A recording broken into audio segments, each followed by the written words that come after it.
हैं भगवान शंकर के, उनका नाम है कीर्तिमुख। कीर्तिमुख जी की पूजा होती है। आपने कीर्तिमुख जी का नाम सुना है? अच्छा, कीर्तिमुख जी को देखा है चित्र में, फोटो में? आपने को नहीं देखा? सबने देखा होगा, लेकिन आप लोगों को ध्यान नहीं। हम बताते हैं, अभी देखो आपको कैसे याद आएगा।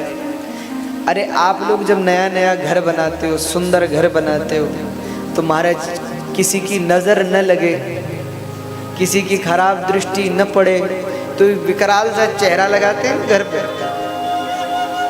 अरे वही तो है कीर्तिमुख। हाँ, ये शंकर जी के गण हैं। आजकल तो लोग बाजार से वो भयंकर चेहरा ले आते हैं और चिपका देते हैं। ऐसे नहीं, उनका भी पूजन होता है। पूजन करके उसमें भगवान कीर्तिमुख का स्मरण किया जाता है और फिर उनको घर के बाहर विराजमान किया जाता है। ऐसे थोड़े कि कोई भयंकर सा चेहरा खरीद रहा हो, घर में चिपका दो महाराज। तो उनका नाम है कीर्तिमुख जी। उनका मुख ही मुख है और शरीर नहीं है। उसके पीछे भी एक कथा है, अब सुन लो। कहते हैं भगवान शंकर ने एक बार ध्यान में बैठे थे और ध्यान में एकाएक भगवान शंकर, कुछ घटना घटी होगी तो भगवान शंकर को कुछ क्रोध आ गया और भगवान शंकर के क्रोध से एक गण की उत्पत्ति हुई। उनका नाम है कीर्तिमुख। बोले श्री कीर्तिमुख महाराज की। अब कीर्तिमुख जी प्रकट हो गए। अब थोड़ी देर बाद शंकर जी तो शांत हो गए। अब कीर्तिमुख जी हाथ जोड़े खड़े हैं कि प्रभु कुछ सेवा। शंकर जी ने कहा भैया अब तो हमारा क्रोध शांत हो गया, कोई सेवा नहीं, जाओ आनंद करो, गणों के साथ, हमारे और गण हैं उनके साथ लग जाओ। कीर्तिमुख जी बोले ठीक है, पर प्रभु मुझे बहुत भूख लगी है। भूख लगी है तो क्या करें, क्या खाओगे भैया? फल लोगे, फलाहार करोगे, मेवा मिष्ठान लोगे, मिठाई, क्या क्या मंगवाए?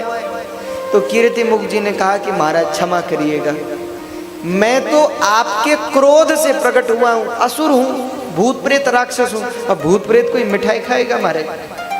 तो क्या लोगे तुम? बोले महाराज हम तो मांस भक्षी हैं, हम तो मांस भक्षण करते हैं। शंकर जी ने कहा भैया ये सब हमारे पास नहीं है, कुछ और फल इत्यादि लेना है तो बोलो। नहीं नहीं महाराज हमको तो मांस ही भक्षी, हम वही खाते हैं। तो शंकर जी चुप हो गए, आंख बंद करके बैठ गए। अब कीर्तिमुख जी भी खड़े हो गए कि शायद शंकर जी को सोच रहे होंगे, पर 10-5 मिनट हुए शंकर जी कुछ नहीं बोले। तो कीर्तिमुख जी फिर बोले प्रभु। शंकर जी बोले क्या हुआ? महाराज भूख लगी है। शंकर जी बोले चुप हो जाओ, बैठ जाओ। बैठ गए कीर्तिमुख जी। फिर शंकर जी ध्यान में चले गए। 5-10 मिनट हुए, कीर्तिमुख जी फिर बोले प्रभु। अरे भैया क्या हुआ? प्रभु बड़ी भूख लगी है। अरे भैया बैठ जाओ, देखते हैं, सोचते हैं, बैठ जाओ। शंकर जी फिर ध्यान में चले गए। 10-5 मिनट कीर्तिमुख जी रुके। फिर महादेव, शंकर जी ने कहा हाँ बताओ भैया।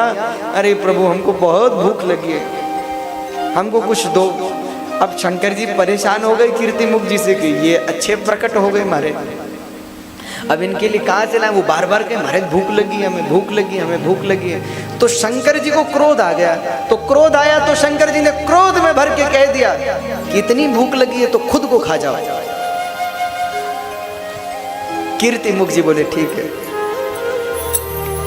अरे भैया हमारे महादेव की पहली आज्ञा खुद को खा जाओ, ठीक है।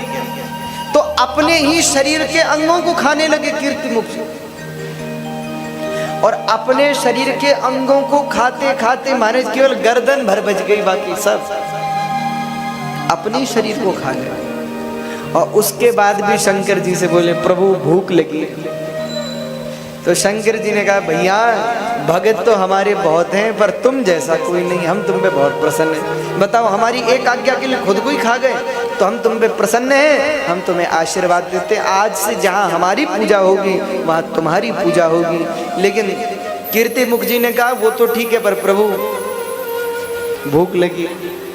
शंकर जी ने कहा तो तुम्हारे लिए हम इंतजाम करते हैं। क्या इंतजाम करते हैं? अरे जो कोई हमारी पूजा करेगा, हमारे मंदिर में आएगा, हमारी सेवा करेगा, हम पे जल चढ़ाएगा, हमारी आरती पूजा करेगा, हमारा अभिषेक करेगा, उसके जीवन में जितने कष्ट हैं, जितने रोग हैं, जितने दुख हैं, जितने पाप हैं, उन सबको तुम खा जाना।